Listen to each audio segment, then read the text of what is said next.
working on a more completed and solid engine. The new visual effects are much more realistic than they've ever been in the past. More realistic explosions, more realistic smoke effects. You get particle effects and stuff where you get chipping off of wood when bullets are flying and off of the concrete and everything like that. It is a next generation engine, and it brings to bear things like self-shadowing and great lighting and larger terrains and a higher degree of graphical fidelity. The skeleton this time around has a lot more articulation. America's Army 2, if you look very closely, the characters kind of had mitt hands. So there, were bones for a thumb, the index finger, which is pulling on the trigger and doing stuff, and then, 3 bones to approximate the rest of the hand. The lighting engine is very different. We're going to be able to do things like flashlights on the guns.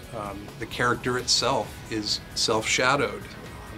The shadow will become sort of part of the tactical element of gameplay. You can be standing around a corner and see somebody's shadow before they come into view.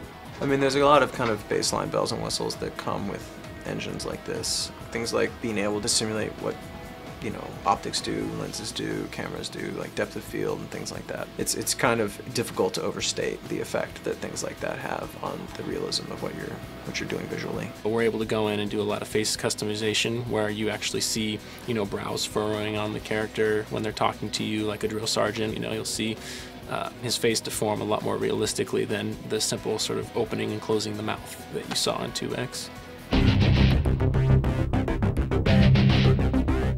Rather than us trying to figure out what they would do, we can actually put them in the suit and get them to do it for us, capture that data and translate that into direct animations. It's called the Vicon system. It's a 28 camera system that uses infrared light. We get our Special Forces SME in there. He puts on a black suit that's light absorbent, so it has no reflectivity on it, and then tracking markers are put at different points on his body, near joints like the knees, the elbows, shoulders, so that if any 3 cameras at any time can see one of those dots on the character or on the soldier, they can triangulate that point in 3D space. I think what it gives us is realism, not only, the technologies we present, but actually representing them in use in the game.